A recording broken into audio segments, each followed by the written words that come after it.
이번 시간에 최애국 대우에 집중해서 그 거의 뭐 최애국 대우의 산꼭대기에 한번 올라가 보겠습니다. 밑바닥부터 시작해서 산꼭대기에 한번 올라가 볼게요. 음,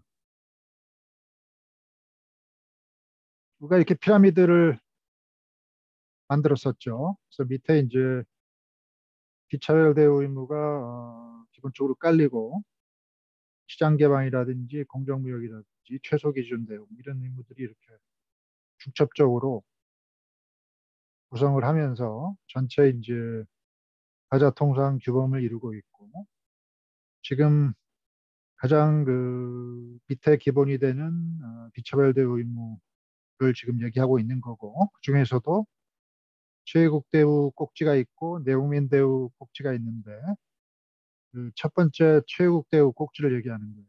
그래서 하여튼간에 뭔가 이렇게 두 가지 균형, 사물 간의 어떤 균형이 맞춰져야 된다. 차별을 하지 않고 균형을 이루는 게 필요하다.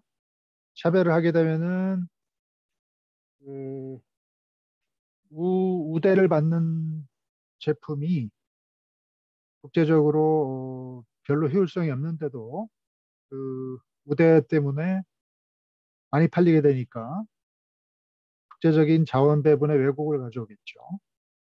별로 효율성이 없는 제품이 더 많이 생산이 되기 때문에 자원이 그쪽으로 더 많이 몰리니까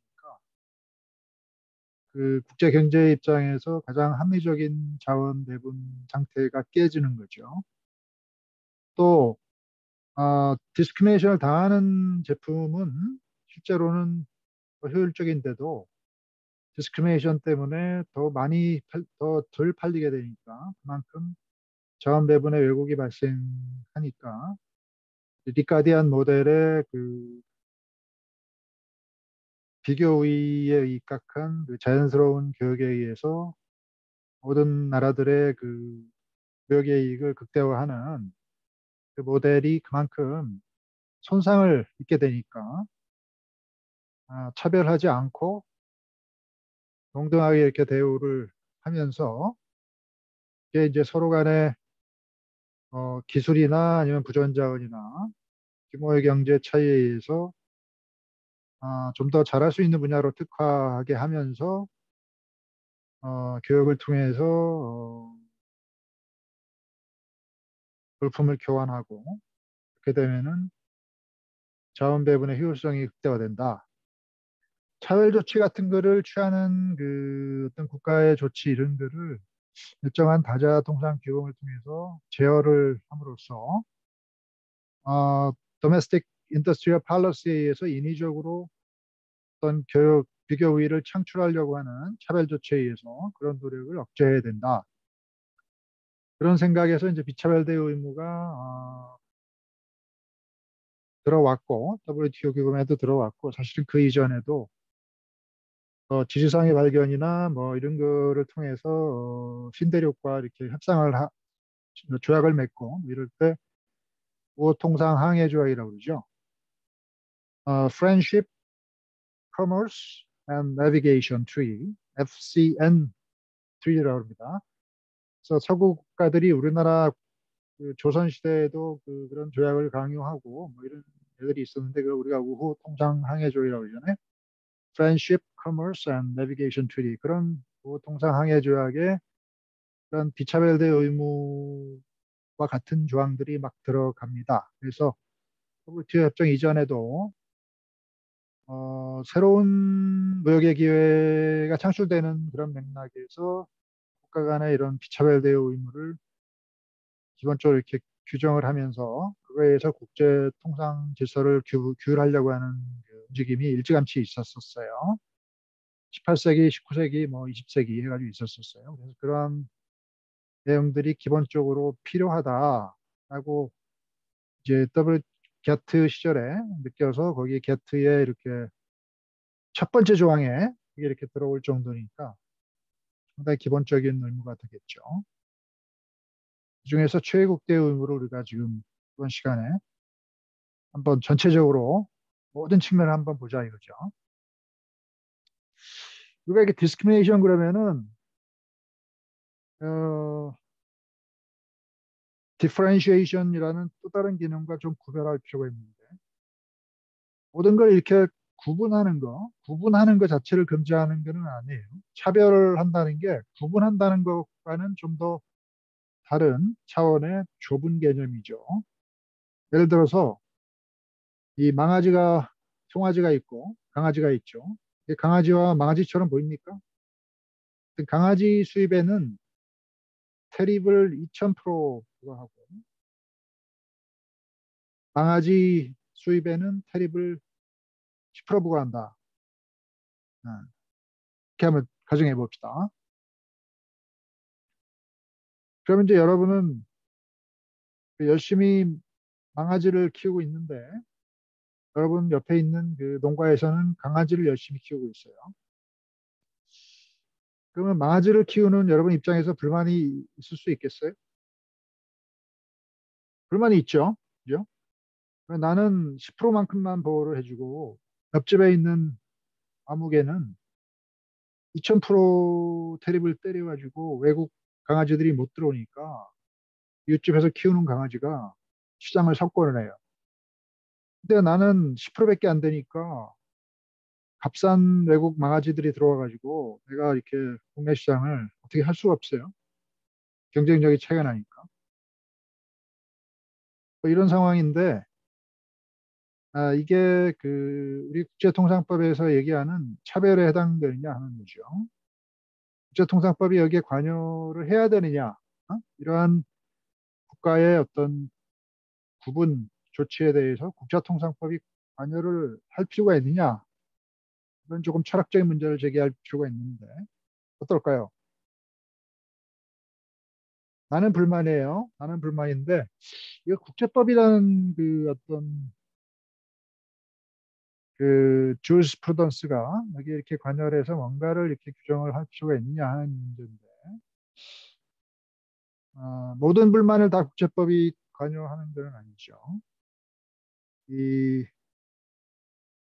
강아지와 망아지 간에 어떤 차등 조치의 그 차등 조치가 서로 교육에 이렇게 영향을 미칠 때 그게 국제 교역 문제가 되는 거고 국제법적 이슈가 되기 때문에 그걸 디스크리미네이션으로 규정을 하면서 이제 국제법이 들어오는데 이런 경우는 아무리 그 망아지의 트립을 많이 때리고 해도 그게 그 강아지 자체에 영향을 미치지 않죠. 또 반대로 강아지에 대해서 10%만 때리는 것이 강아지에 대한 교육에 영향을 미치는 않죠. 서로 다른 시장 아니겠어요?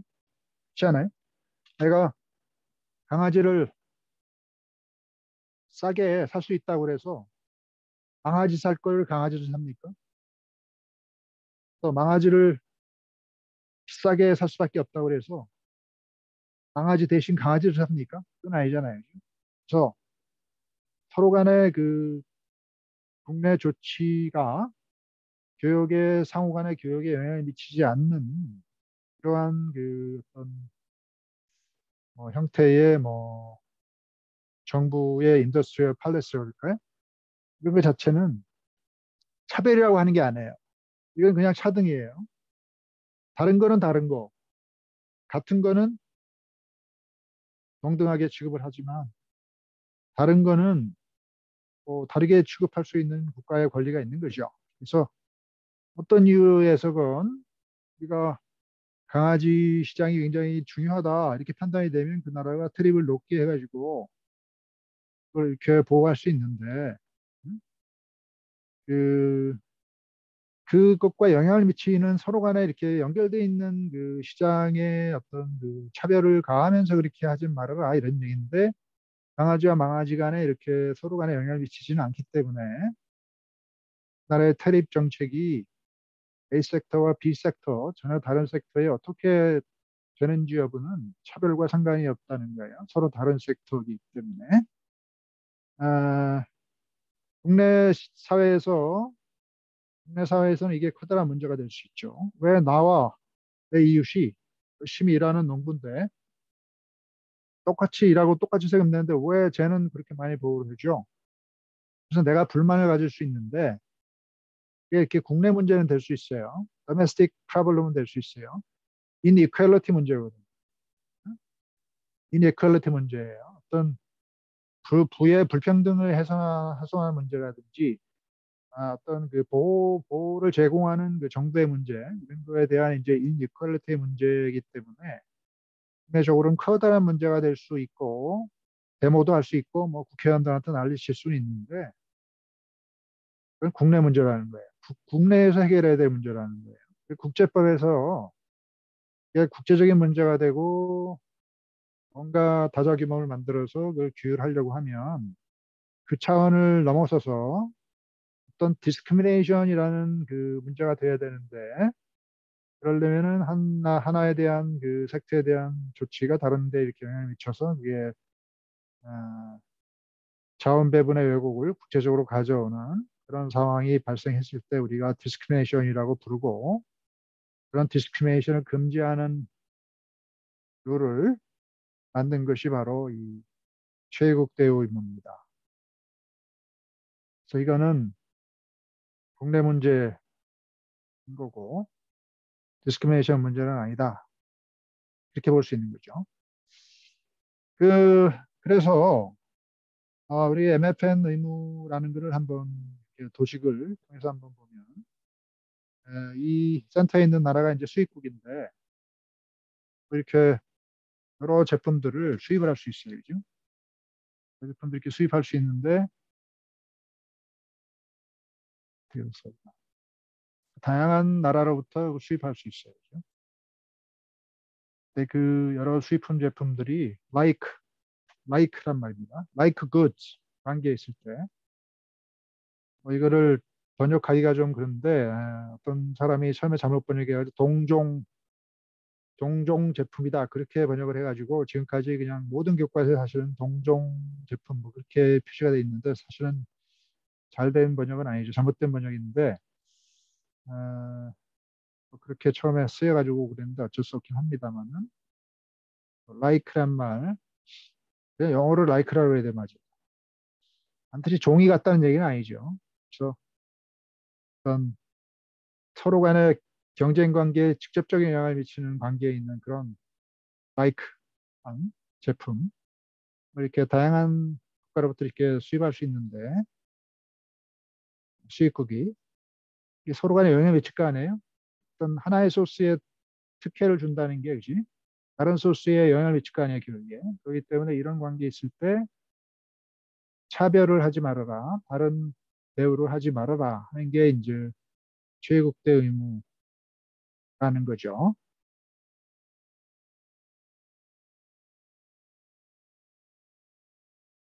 네. 그래서 어, 최국대 의무 조항이 이렇게 게트 1조에 박혀 있고 오른쪽에 있는 이제 1조에 그 복잡한 조항이 이렇게 풀 텍스트가 있습니다만은 요거를 좀 더 간략하게 한번 나눠서 한번 이렇게 왼쪽에 있는 요 슬라이드에서 보면 여러분 교과서에도 164페이지에 여기 있죠. 일반적 최애국 대우 가지고 있는데 줄친 부분과 뭐 하이라이트한 부분을 위주로 이렇게 보면 최애국 대우 임무가 아무 단계에서나 적용되는 게 아니고 아무 때나 적용되는 게 아니고 이 네 가지 모드에 대해서 적용이 됩니다. 넘버링을 해놨죠 제가. 관세. 관세 부과에 있어서 최국대 의무를 지켜야 돼요.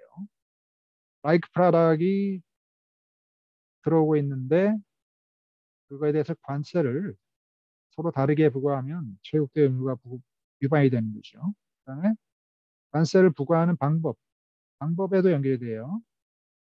어떤 관세는 어, 좀 더 납부하기 쉬운 방법으로 이렇게 부과를 하고 다른 나라에서 오는 거는 그렇지 않게 하고 이렇게 되면 그 자체가 불편을 야기하기 때문에 차별될 수 있어요. 어떤 메서드에도 연결이 된다는 거예요. 그다음에 어, 이 말이 있는데 임포테이션과 엑스포테이션과 관련된 모든 룰과 포멀리티가 있죠. 그래서 체육대 의무는 반드시 그 수입 측면에서의 차별뿐만 아니고 수출 측면에서의 차별도 포함이 됩니다. 그래서 인바운드뿐만 아니고 아웃바운드도 체육대 의무 영역에 속하기 때문에 수출을 될 때 여러 나라로 라이크 프로덕이 여러 나라로 이렇게 각각 수출될 수 있을 거 아니에요. 그랬을 때 어떤 특정한 데스티네이션 국가에 대해서 수출될 때 좀 더 용이하게 수출되게 한다든지 뭐 이런 룰과 포멀리티를 우대를 해주게 되고 라이크 프로덕이 또 다른 나라로 가는데 그거에 대해서는 특혜를 주지 않고 이렇게 되면은 역시 그것도 이제 체육대 의무 위반이기 때문에 임포테이션 인바운드 트레이드에 대해서만 적용되는 건 아니라는 거. 그게 이제 엑스포테이션 요 말의 이제 해석이죠. 그런데 in connection with 이런 말이 있기 때문에 체육대 의무는 역시 수출입과 관련된 그 측면과 대해서 적용되는 의무이기 때문에 주로 이렇게 국경에서 통관이 되거나 뭐 이럴 때 그 시점과 그 타이밍과 그것과 관련된 이슈와 관련해서 뭔가 이렇게 국가가 조치를 취하는 그런 거지 통관과 상관없이 통관된 이후에 뭔가 국내 조치를 취한다든지 하는 거는 상관이 없어요. 통관되기 이전에 뭔가 조치를 취한다 이런 것도 상관이 없다는 거예요. In connection with예요. 그래서 수출입과 관련돼서 직접적으로 관련이 돼서 뭔가 조치를 취했을 때 이게 체육대 의무와 관련된다는 거예요. 관세라는 건 대표적인 거죠. 관세라는 건 수출입과 관련된 하나의 한국 규제잖아요. 그렇기 때문에 in connection with라는 말이 상당히 의미가 있다 하는 거고. 네 번째 적용 사안은 어, 게트 3조 2항과 4항에서 언급되어 있는 모든 문제 이렇게 돼 있어요. 이 게트 3조는 나중에 보겠지만은 그 내국민 대우 의무를 말하고 있는 거고, 그죠? 내국민 대우 의무를 말하고 있는 거고, 어, 3조 사안이라는 거는 오른쪽에 나와 있습니다만은 internal tax 이런 말이 있고, 그죠? 2항에서도 internal tax 이런 말이 있죠. 그다음에 4항에서는 무슨 말이 있습니까? 4항에서는 all laws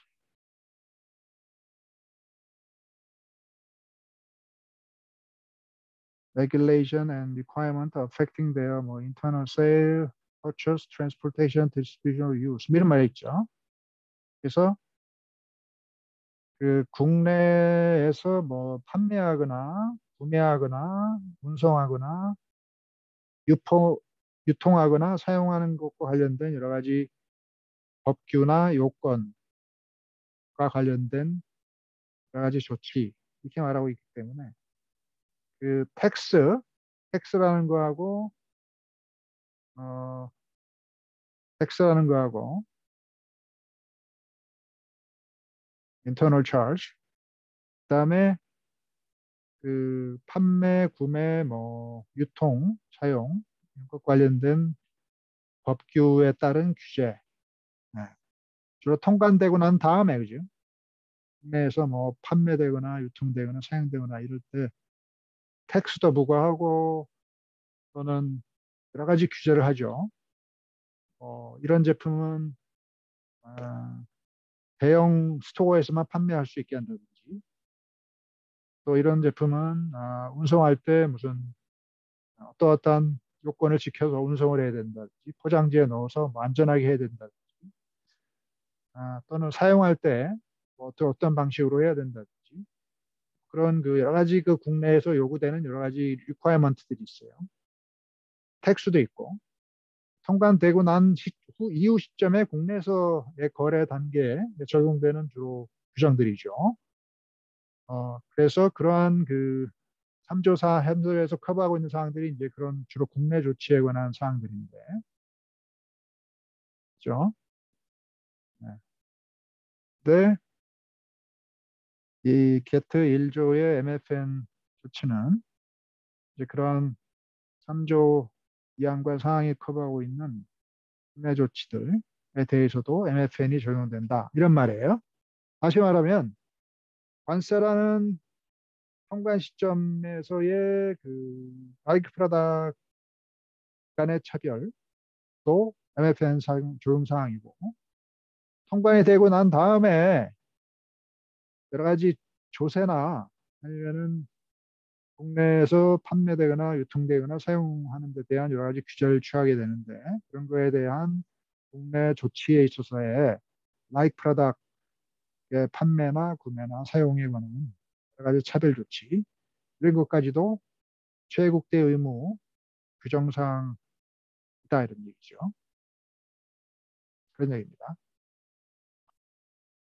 그러한 여러 가지 이제 해당 그 적용 사안에 대해서 어떤 어드밴티지를, 페이버나 프리빌리지나 임뮤니티를 죠.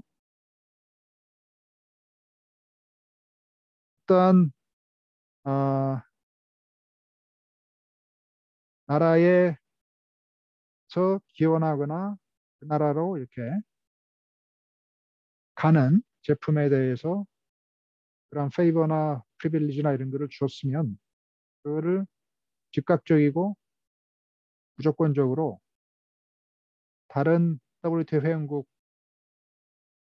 기원하거나 그런 나라로 가는 바이크 프로덕트에 대해서 부과를 해야 된다. 어? 즉각적으로 그러한 특혜 조치를 줘야 된다. 그런 얘기니까 어떤 나라에는 특혜 조치를 줬는데 다른 나라, 다른 WTO 회원국 중에서 하나의 라이크 프로덕트라도 있으면 그 제품에 대해서 그러한 특혜 조치를 똑같이 주지 않으면 그 그런 특혜 조치를 받지 않은 나라는 MFN 위반을 주장할 수 있다. 그런 얘기와 같은 거죠.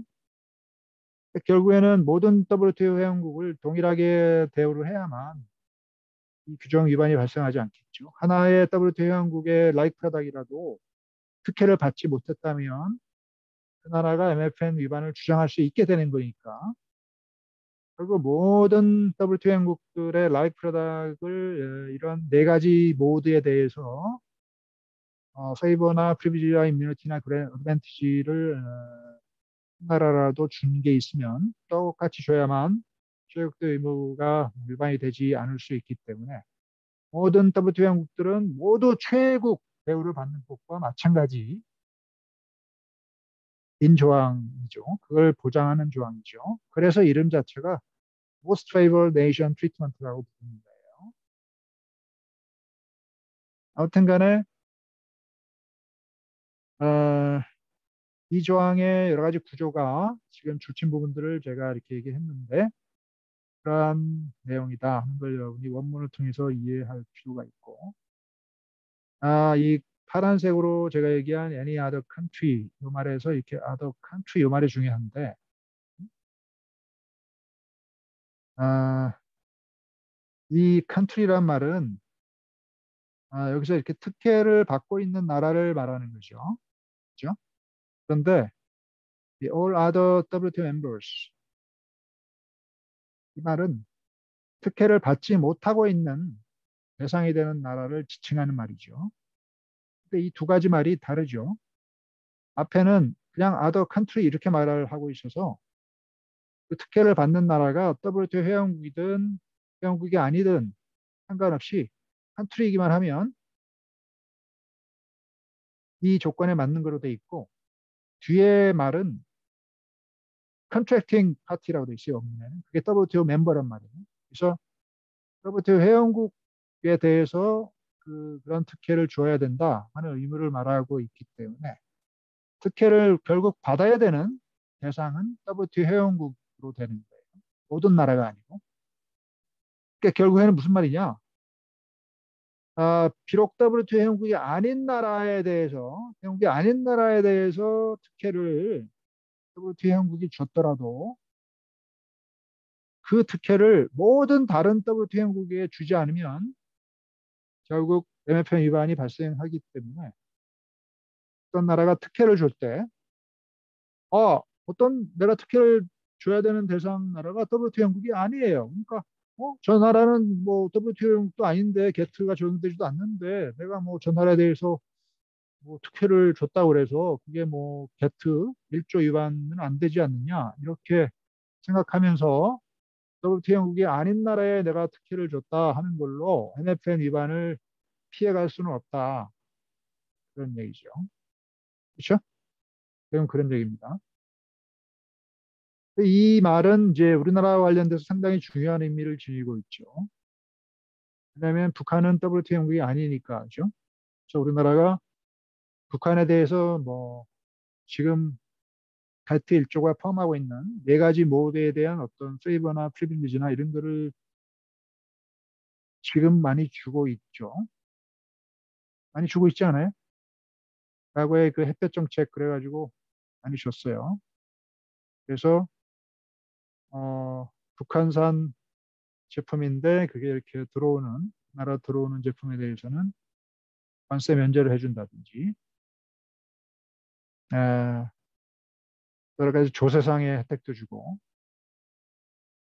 개성공단에 생산해서 우리나라로 들어오는 거 이런 거 특혜를 주고 막 그래요. 그래서 북한산 무연탄이나 석탄이나 이런 거 우리나라가 막 관세를 면제해주면서 막 수입을 하고 막 그랬어요. 지금은 이제 대북 제재가 취해지고 있기 때문에 실제로 들어오는 건 없지만 대북 제재는 또 다른 측면이고 하여튼 과거에 여러 가지 남북 간 햇볕 정책이 취해지면서 특혜를 북한산 무연탄이나 뭐 북한 제품에 대해서 줬는데 중국이나 이런 나라도 무연탄을 생산하잖아요, 그죠? 중국에서 우리나라로 수출하고 있는 이제 무연탄에 대해서는 관세가 부과되죠.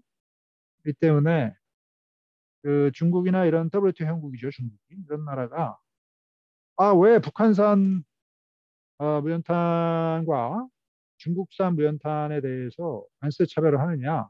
이거 MFN 위반이다. 라고 주장을 할 수 있고, 그죠? 그 이유는 MFN 그 조항 자체가 특혜를 받는 대상이 반드시 WTO 회원국일 필요는 없다. 그렇게 말하고 있으니까. 북한은 컨트리예요. 우리나라 헌법상으로는 뭐 컨트리로 인정을 안 하지 않느냐, 뭐 그렇게 뭐 누가 얘기할 수 있는데 그거는 국내법 문제고 국내법은 국제법이 아닙니다. 국내법은 그냥 국내에서만 통용되는 겁니다. 국제적으로 통용되는 법은 국제법 아닙니까? 북한은 유엔에 남북한 동시에 가입을 했고 유엔에 가입할 수 있는 자격은 컨트리입니다. 국가일 때만 가입할 수 있는 거예요. 그렇기 때문에 이미 그 국제법적으로는 북한이 컨트리로 승인이 된 거고 우리나라도 동시에 남북한 유엔 가입을 신청함으로써 당연히 북한이 컨트리라는 것을 인정했던 거고 뭐 여러 가지 측면으로 보나 컨트리가 아니라고 주장하기는 불가능하겠죠. 더군다나 어, WTO 협정은 반드시 컨트리가 아니라도 주권 국가가 아니라도 독립된 관세 영역이면은 WTO 회원이 될 수 있어요. Separate Customs Territory면은 WTO 회원이 될 수 있고 실제로 중국과 별도로 대만이나 마카오나 홍콩 이런 것들이 별도의 WTO 회원입니다. 회원국입니다. 아, 컨트리가 아니라도 메인랜드 차이나와 세퍼레이트한 커스텀스 테리토리를 형성하고 있으면 여기서 말하는 컨트리 개념에 속하기 때문에 북한이 설령 컨트리가 아니라고 해도 남한과는 별도의 세퍼레이트 커스텀스 테리토리인 거는 부인할 수가 없겠죠. 적용되는 관세 제도가 다르잖아요. 북한과는. 이 때문에 그 독립성을 갖고 있어요. 이 때문에 남한이 뭐 그걸 이렇게 종속 개념으로 그걸 뭐 이렇게 부여하고 그런 것도 아니에요. 그렇기 때문에 독립된 관세 영역으로서 거기서 말하는 any other country 개념에 이렇게 해당이 됩니다. 북한은. 그래서 우리나라가 이렇게 준 여러 가지 북한에 대한 특혜 이런 것들이 모든 다른 WTO 회원국에 이렇게 동시에 주지 않으면 개트 1조 위반이 되기 때문에 우리나라는 개트 1조를 위반하는 거예요. 햇볕 정책 자체가 위반하는 거예요. 거기에 대해서 뭐 왈가왈부가 많은데 위반은 위반인 거예요. 개트 1조 위반이다. 물론 이제 그거를 합리화시키기 위해서 오른쪽에 나와 있는 이제 여러 가지 그 시도가 있었죠. 그래서 통상조약의 체계를 조차 이행하는 범주가 이런데 18조 같은 게 있어서 뭐라고 됩니까? 남북한 간의 거래는 뭐 국가 간의 거래가 아닌 민족 내부의 거래를 본다. 그런 조항도 있고 세계 무역기구 협정의 이행에 관한 특별법, 이게 이제 WTO 그 이행에 관한 그 국내법적 역할을 하는 법인데 여기 보면은 5조에도 유사한 조항이 있습니다. 남북한 간의 거래는 민족 내부 거래로서 WTO 협정에 따른 국가 간의 거래를 보지 않는다. 뭐 이런 이제 조항이 있는데 이 조항도 있죠. 근데 그래서 협정이라는 것은 WTO 협정을 말하는 거죠. 이게 이제 국내법이 뭐 북한은 북한과의 거래를 국가 간의 거래를 보지 않는다. 뭐 그렇게 아무리 규정을 해봐도 그게 국제법적인 원칙을 좌우할 수 없겠죠. 국내법은 국내법이니까 국제 질서에 영향을 미치지 못합니다. 국내법으로 국제법 위반을 정당화할 수 없습니다.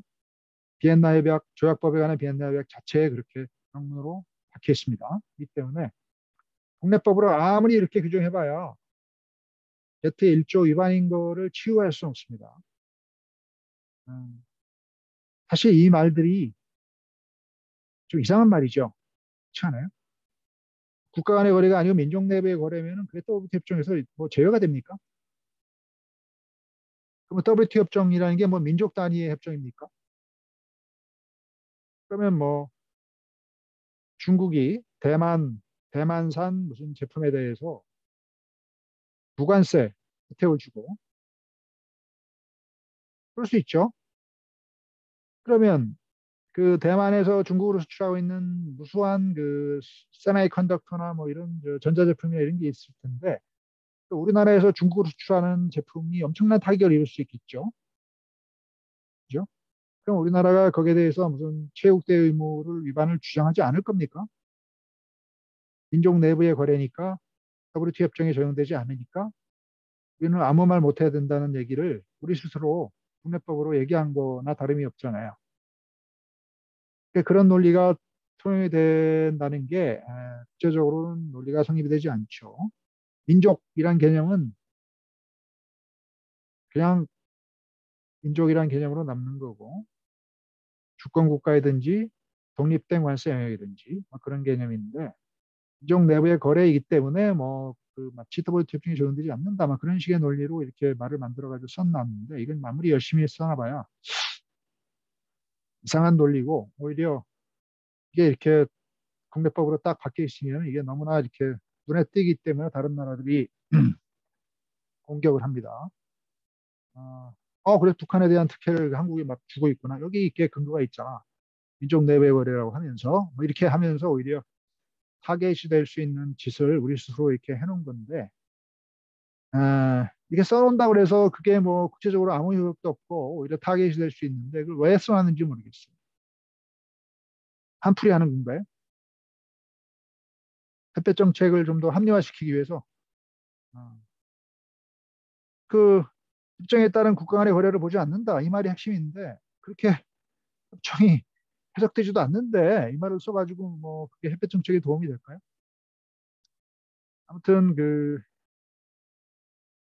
국제법을 잘 이해 못하는 또는 국제법을 국내적인 마인드로 어설프게 해석해가지고 이거를 법제화하려고 하는 뭐 그런 시도 그 정도로 우리가 이해할 수가 있는데 조금 한심하기도 하고 그렇습니다. 내용들을 보면 아무튼 간에 에, 요 any other country라는 말 자체가 우리나라에 대해서 상당히 시사하는 바가 크다. 한글을 여러분이 뭐 일단은 이해를 할 필요가 있죠. 그리고 어떤 그 나라에 대해서 또는 독립대 관세영에 대해서 페이버를 줬으면 즉각적으로 즉각적으로 다른 WTO 형국에 대해서 그거를 줘야 됩니다. 순차적으로 주는 것도 위반이에요. 어떤 A라는 나라에 대해서 특혜를 줬어, 내가. 관세 특혜를 줬어요. 근데 B라는 나라에서 똑같이 이제 우리나라로 라이크 프로덕이 수출이 되고 있어요. 그럼 이제 B라는 나라가 이제 문제를 삼을 거 아니에요? 왜 특혜를 저쪽 나라에만 주고 나한테는 안 줘? 이렇게 하는데 아, 내가 이 제도를 도입하다 보니까 한꺼번에 적용하기가 좀 그렇잖아. 그러니까 순차적으로 적용하는 거야. 그러니까 너도 좀 기다려. 다음 달에 너는 해줄게. 예? 어차피 너도 특혜를 받을 거야. 그렇게 정당화할 수가 없다는 거예요. 아무리 리소스가 제한되고 뭐 그래도 그런 식으로 할 수는 없다는 거고 즉각적으로 모든 WTO 행국에게 그런 특혜가 주어졌을 때만 위반이 안 된다는 얘기니까 내가 전면적인 도입이 준비가 안 돼 있으면 하지 말라는 거예요. 순차적으로 도입하고 이런 거 하지 말라는 거예요. 그런 말이고 unconditionally 이 말도 조건 없이 MFN 대우를 하라는 얘기니까 내게 어떤 조건이 과거에는 붙었었냐면은 내가 너에 대해서 이렇게 특혜를 줄게. 근데 다른 나라에서 들어오는 라이트 프로덕트에서는 특혜를 안 줘요. 근데 왜 그러냐면 내가 너에 대해서 특혜를 주는 이유는 네가 내 제품에 대해서 특혜를 줬기 때문에 내가 너에 대해서도 특혜를 주는데 다른 나라로부터 들어오는 라이트 프로덕트에 대해서 내가 특혜를 안 주는 이유가 제가 내 제품에 대해서 특혜를 안 줘요. 그러니까 어떤 나라는 나에 대해서 특혜를 주니까 나도 특혜를 주는 거예요. 다른 나라는 내 제품에 대해서 안 주니까 나도 안 주는 거야. 그러니까 뭐가 문제가 있어? 상호주의인데. 응? 얘는 착한 나라, 쟤는 나쁜 나라인데. 내가 서로 받은 만큼 주는 건데 뭐가 문제가 있어? 그런 컨디션을 답니다. 그래서 쟤에 대해서 뭐라고 얘기했냐면 야, 너 특혜를 못 받지 나한테. 쟤가 나한테 특혜를 주는 거 그거 너도 해. 그러면 나도 너 줄게. 서로 기브앤테이크 아니야?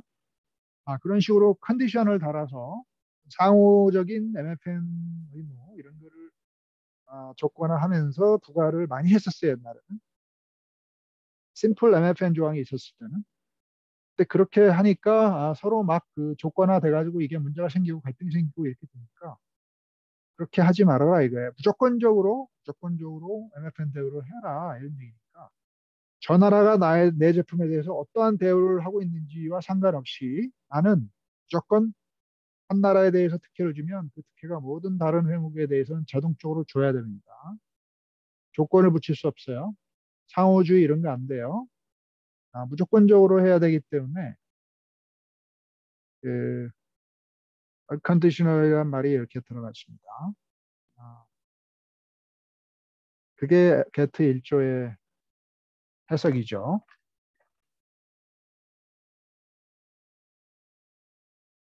어렵습니까?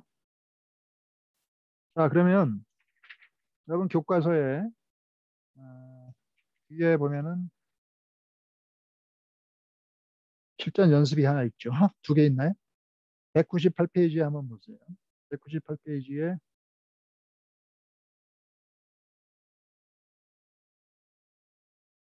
그 내용을 한번 보세요. 먼저 1 이렇게 돼 있죠. 198페이지 맞나요? WTO 한국인 A국은 위스키와 소주를 생산하지 않고 보드카만 생산한다. WTO 한국인 B국과 C국은 위스키와 소주를 각각 생산하여 A국에 수출하고 있다. 있죠. A국은 보드카를 생산하고 B국은 위스키를 생산하고 C국은 소주를 생산하는 거죠. 수입국은 A국이죠. 그래서 A국이 관세 양호표에는 모든 종류의 술에 대한 관세 양호율을 50%로 기재되어 있다. 50%를 관세 영향으로 하고 있는데 외국 정부는 다음과 같은 조치를 취하고 있다. 위스키는 50%의 관세율로 수입을 하고 50%가 양호 관세율이니까 그 이상은 부과할 수 없으니까 50%를 맥시멈을 때려서 B국에서 수입되어 오는 위스키에 대해서 맥시멈을 때리고 C국에서 수입되는 소주에 대해서는 50%를 20%로 깎아줘서 그지? 20%의 관세율을 부과하고 있다.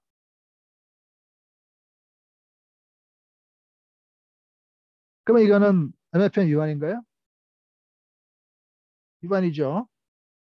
왜냐하면 B국에서 수출하고 있는 위스키하고 C국에서 수출하고 있는 소주 둘 간에 50대 20의 차이가 있으니까 그 C국은 WTO 형국이죠.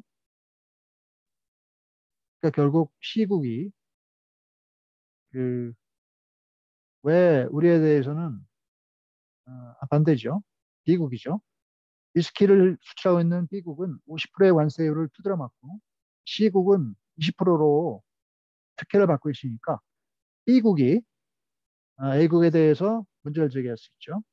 왜 우리 제품은 50%의 관세를 받고 라이프 프로덕트 관계에 있는 소주를 생산하고 수출하고 있는 C국에 대해서는 20%로 깎아주느냐? 왜 특혜를 주느냐? 왜 그 특혜를 즉각적이고 무조건적으로 왜 우리나라한테도 주지 않느냐? 하고 WTO 회원국인 B국이 주장을 할 수 있죠. 관세에 있어서의 이차별 대우 의무를 주장할 수가 있겠죠. 그죠? 위스키와 소주가 라이크 프로덕이냐 아니냐 이것도 여러분이 논의해야 되겠죠. 서로 간의 교역에 영향을 미치는 그 물리적인 특성이나 뭐 세번 분류나 또 용도, 제품의 용도 이런 걸 볼 때 교역에 영향을 미치느냐 안 미치느냐, 시장에서 대체 가능성이 있느냐 없느냐 이런 거를 주장해야 되는데 내국민 대우 배울 때 라이크 프로덕을 어떻게 판정하느냐 하는 거는 배웁니다. 아무튼 간에 위스키를 먹을 사람들이 위스키에 관세가 많이 붙어서 비싸지면은 우리는 소주를 대신 먹을래 이렇게 돌아설 수도 있고 또 소주 먹던 사람이 값이 더 오르면은 우리는 차라리 위스키 먹을래 이렇게 위스키로 돌아설 수 있고 소주와 위스키 간에 상당한 그 경쟁 관계가 있고 용도 제품의 용도에 있어서 유사하고 뭐 이렇기 때문에 라이프 프로덕이다 이렇게 주장을 하면서 왜 소주에 대해서는 특혜를 주는데 위스키에 대해서는 안 주느냐 하고 B국이 WTO 회원국이니까 그렇게 주장을 할 수 있기 때문에 MFN 위반을 주장할 수가 있게 되는 거죠.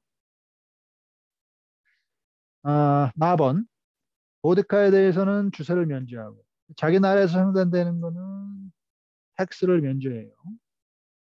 그다음에 B에서 수입하고 있는 위스키에 대해서는 50%의 주세를 부과하고 C에서 수입하고 있는 소주에 대해서는 20%의 주세를 부과해요. 그럼 어느 나라가 MFN 위반을 주장할 수 있겠어요?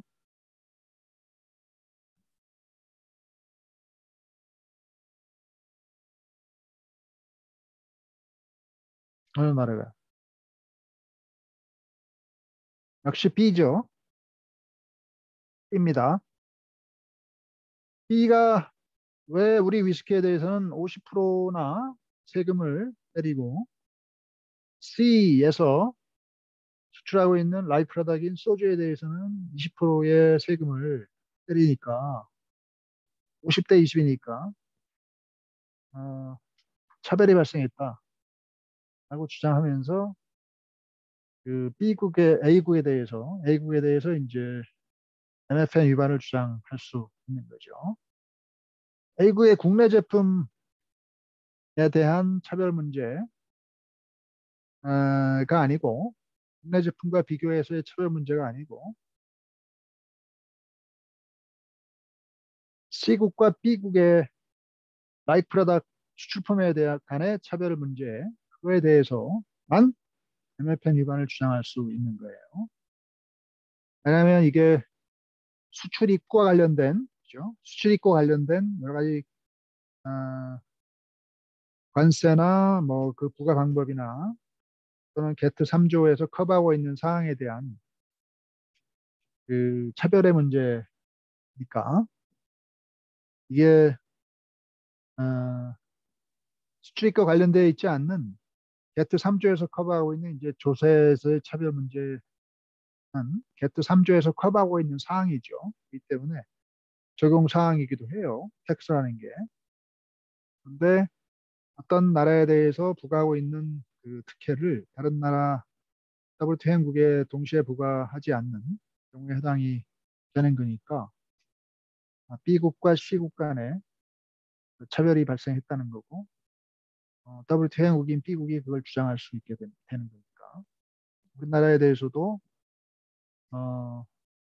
50%가 아니고 20%로 주세를 깎아달라라고 주장을 하면서 MFN 주장을 할 수 있는 거죠. 0%가 아닙니다. 국내 제품과의 그 수입품 간의 국내 제품과 수입품 간의 차별 문제는 내국민 대우 게트 3조가 커버하고 있기 때문에 1조 사항이 아닙니다. 그래서 보드카라는 국내 제품과 수입품인 위스키 간의 어떤 차별 문제 이거는 내국민 대우인 3조가 커버하는 거지 1조가 커버하는 게 아닙니다.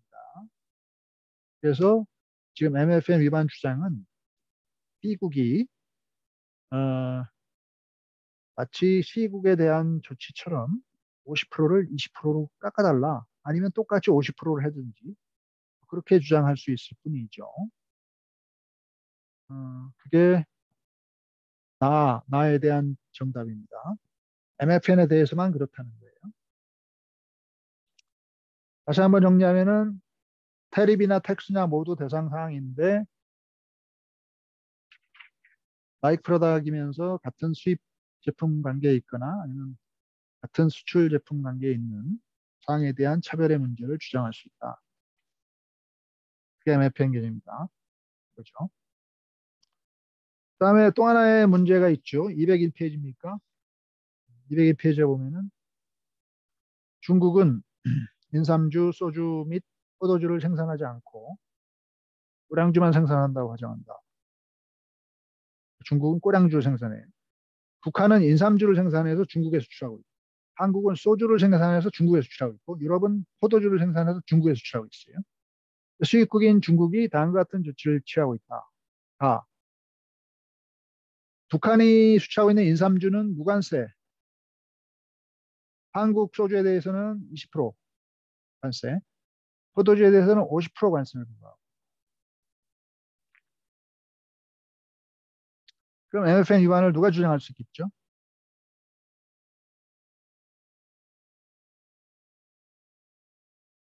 누가 주장할 수 있어요? 한국과 유럽 모두 주장할 수 있죠. 왜냐하면 북한이 비록 WTO 회원국은 아니지만, 그죠? 북한에 대한 중국의 특혜, 인삼주에 대한 무관세, 그거죠. 이게 게트 1조에서 커버하고 있는 내용이 되죠. Any other country라고 되어 있으니까. WTO 회원국에 대한 특혜뿐만 아니고 비회원국에 대한 특혜도 해당 사항입니다. 그래서 북한에 대한 무관세 대우가 1조에서 말하고 있는 특혜에 해당이 돼요. 그런데 그거를 한국에 대해서는 소주에 대해서 20%에 때리니까 그거는 차별이 발생하는 거죠. 그러니까 한국에 대한 소주에 대해서도 0%로 해달라라고 MFN 위반을 주장할 수 있고 유럽 유럽 국가들도 이제 포도주에 대해서 50%가 아니고 0%를 해달라라고 주장할 수가 있는 거죠. 물론 그 전제가 되려면 이제 인삼주, 소주, 포도주 이 세 가지가 라이크 프라닥에 해당이 된다라고 주장할 수 있을 때 된 얘기죠. 근데 그게 실제로 라이크 프라닥에 해당되는지 아닌지는 굉장히 복잡하게 따져봐야 되는데 용도가 같으냐, 뭐 세 번 변경이 어떻게 되느냐, 세 번 기준이 같으냐, 용도와 또 물리적 특성이나 이런 게 비슷하냐, 뭐 이런 건데 그걸 한번 종합적으로 판단해야 되는데 아무튼 그 나중에 살펴보고 그게 라이크 프라닥에 서로 간의 교역에 영향을 미친다고 가정을 하고 판단해 보면 한국과 EU가 모두 0%로 해달라 하고 MFN 위반을 주장할 수 있다. 이렇게 보는 거고. 나, 인삼주에 대해서는 텍스를 면제하고 소주에 대해서는 20%, 포도주에 대해서 50%의 텍스를 부과한다. 한편 중국이 국내에 생산되는 꼬량주에 대해서는 20%의 주세를 부과한다. 그럼 어떻게 될까요?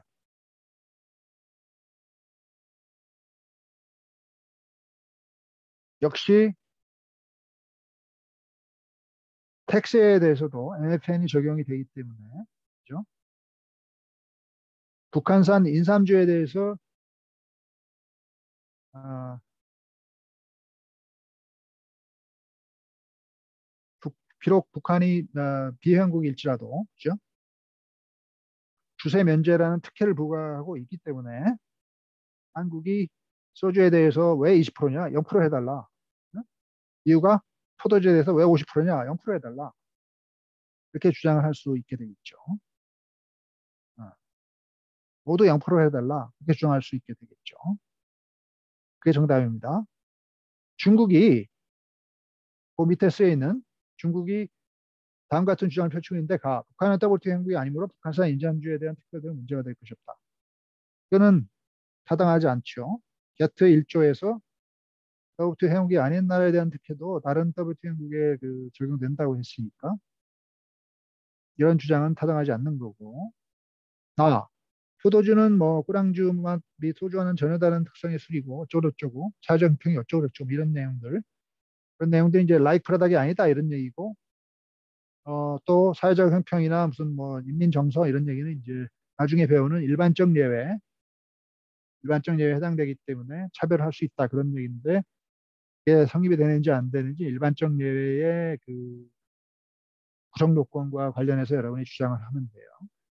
라이프 프라닥인지 아닌지 특성이 전혀 다르다 뭐 이런 얘기인데 그것도 이제 나중에 배우는 기준에 따라서 여러분이 판단해 주면 되는데 사실 여러분은 어떻습니까? 포도주와 소주, 뭐 꼬량주 이런 거를 구분해서 마십니까? 술은 좀 비슷한 측면이 있죠. 그래서 여러 가지 이제 주장을 할 수 있는 여지가 양쪽에 다 생기는데 그건 여러분이 이렇게 잘 주장하느냐 어떻게 하는 문제에 해당입니다. 그게 이제 티피컬한 MFN 문제입니다. 대개 MFN이라는 게 그런 식으로 이렇게 주장이 됩니다. 혹시 뭐 질문이나 이런 게 있으면 하세요.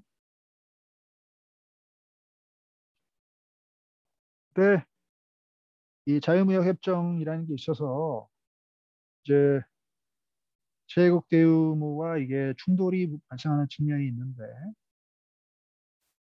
그 문제를 좀 시간이 별로 없네요. 남은 시간 동안 한번 살펴보면은 어, 어떤 충돌을 말하냐면은 이게 좀 어려운 문제인데 이런 저 슬라이드를 제가 썼는데 이거 한번 읽어보긴 하세요. 근데 좀 고난도의 문제긴 한데 우리가 전체적으로 한번 남의 편 원칙을 전체적으로 본다고 했으니까 제가 이 문제를 지적하는 건데 이 FTA를 맺는다는 건 뭐예요? 자유무역 협정을 맺는다는 것은 그 협정의 회원국 간에는 관세를 면제해 주는 거예요. 그렇죠? 서로 관세를 없애는 게 FTA의 가장 큰 목적입니다. 그래서 FTA를 맺은 나라끼리 거래되는 제품은 그 나라가 원산지인 국가 저기 제품 간에는 이제 관세를 면제해 주는데 그러면 FTA를 맺지 않은 다른 나라에서 들어오는 라이크 프라덕이 있을 거 아니에요. 물리적 특성이 유사하고 뭐 관세 분류가 비슷하고 용도가 비슷한 제품들이 있을 거 아니에요. 그런 제품과의 관계에 있어서 FTA를 맺은 나라 거는 면제해주고 다른 WTO 형국에서 들어오는 거는 WTO 형국이 아닐지라도 면제해주지 않기 때문에 결국에는 차별이 발생할 거예요. 차별이 발생하는 거고 라이프 프로덕트끼리 차별이 발생하는 거고 차별이 발생하지 않는 식으로 FTA를 맺는다는 게 불가능하죠. 관세를 면제해주는 게 목적이니까. 그러니까 결국에는 FTA 자체가 MFN 원칙을 위반하는 거예요. 그렇잖아요. 모든 FTA가 MFN 원칙을 위반해요. MFN 원칙을 위반하지 않고 FTA를 체결할 수 있는 방법은 없어요. 그래서 FTA 자체가 MFN 제도와 충돌이 되는 제도라는 거예요. 그렇지 않아요? FTA 조항이 게트 14조에 보면은 이런 식으로 이렇게 돼 있는데 모든 회원국 간의 실적인 모든 교역에 대해서 관세를 이렇게 일리미네이트 해야 된다. 그 규정이 되고 있는데 그게 지금 얘기하는 게트 1조와 충돌이 되게 돼 있는데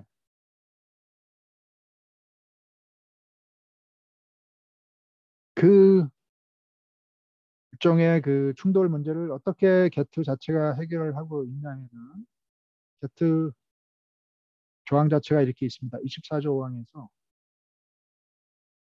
어, 이런 타당에서 얘기하고 있는 이 요건을 지키는 그러한 그 FTA 체결은 이 협정상의 어떠한 조항도 그러한 FTA를 형성하는 것을 막지 못한다. 그렇게 규정하고 있기 때문에 회원국끼리 실질적으로 모든 교역에 대한 관세를 이렇게 철폐하는 형태의 그런 FTA는 게트 24조 5항에 따라서 이 협정상의 어떤 조항도 그거를 막지 못하기 때문에 결국 1조, 게트 1조도 해당이 되겠죠. 이 협정상의 어떠한 조항에 해당이 되겠죠. 그러니까 결국에는 MFN 원칙에도 불구하고 정당화될 수 있다 하는 식으로 해석이 되기 때문에 FTA라는 거는 MFN 원칙의 예외로 게트 자체가 허용하고 있는 걸로 우리가 이해할 수 있는 거고, 그죠? 이해할 수가 있는 거예요. 이렇게. 두 조항을 연결해 보면. 그래서 생리적으로는 MFN을 위반하지만 FTA 저 규정인 게트 24조 자체가 이런 얘기를 하면서 이런 요건에 맞는 그 실질적으로 모든 교역에 대해서 관세를 철폐하는 부분적으로 철폐하면 안 돼요. 두 나라 간에 굉장히 광범위한 substantial all이에요. 모든 건 아니에요. substantial all이에요. 그러니까 80%, 90% 이상의 substantial all trade에 대해서 관세를 이렇게 철폐하는 형태로 FTA를 맺게 되면 그거는 게트 1조의 MFN 위반이 정당화될 수 있기 때문에 허용이 되는 형태로의 어떤 통상협정으로 인정이 됩니다. 다만 그 허용이 되는 게 as between the territories of contracting parties 이렇게 돼 있잖아요. 그래서 어떤 그 회원국, 게트 회원국 사이에 맺은 그러한 FTA에 대해서 허용이 된다 이렇게 말하고 있기 때문에 게트 회원국끼리 맺은 모든 그 substantial all trade를 철폐하는 관세를 철폐하는 협정은 정당화될 수가 있는데 근데 문제가 뭐냐면 게트 회원국이 아닌 나라하고 맺은 거 남한과 북한처럼 한쪽은 회원국인데 한쪽은 회원국이 아닌 나라끼리 맺은 FTA의 경우는 어떻게 되겠어요? 한국과 북한 간에 FTA를 맺었다 예를 들어서 가정을 해보면 그 두 나라 간에 기록되는 거에 관세를 철폐해줘요. 그게 FTA 본질 아니에요? 근데 그래도 그거는 이 조항에 의해서 합리화될 수 없는 게 정당화될 수 없는 게 이 조항이 단서가 회원국끼리 맺은 FTA의 경우에만 그렇다는 얘기가 있잖아요. 그러니까 결국에는 북한이 WTO 회원국이 아니기 때문에 아무리 남북한 간에 FTA를 맺어도 서로 간의 특혜 교역이 정당화될 수 없다. 즉 게트 1조 위반이 성립이 된다. 그 말이니까 남북한 간의 특혜 그 선샤인 팔러스 이런 거를 정당하기 위해서 그러면은 북한과 남한 간에 FTA를 맺으면 되겠네. 그렇게 누가 주장할 수 있는데 그거 그렇게 해도 이 조항 자체가 북한이 WTO 회원국이 아닌 상황에서 맺는 FTA에 대해서는 그러한 예외 조치를 허용하지 않기 때문에 결국 게트 1조로 위반이 되는 걸로 끝날 수밖에 없기 때문에 북한에 대한 특혜 조치는 어떻게 하든 간에 정당화될 수 없는 상황으로 빠져버리는 그런 상황이 발생한다. 그런 얘기예요. 그러니까 유일한 방법은 북한을 WTO 회원국의 회국으로 가입시키고 그다음에 북한과 FTA를 맺어서 북한산 제품에 대해서 면제를 해주는 그런 식으로 가면은 되는데 북한이 WTO에 이렇게 가입하는 게 쉽지가 않죠. 그러니까 그걸 정당화하기가 상당히 곤란한 상황. 그래서 현재는 그냥 MFN 위반이다. 그렇게 결론을 낼 수밖에 없는 상황에 있다. 그런 결론인 거예요. 어, 물론 enabling clause라는 게 있어요. 또 있어서 이게 이제 게트 시절에 맺은 게트 총회에서 맺은 그 하나의 디시전입니다. 그거를 닉네임으로 enabling clause라고 부르는데 좀 어려워지죠. 그 enabling clause에 따르면은 개발도상국에 대해서는 좀 더 무슨 유리한 그 대우를 해줘도 된다. 게트 1조와 관련해서 그렇게 주장하고 있으면서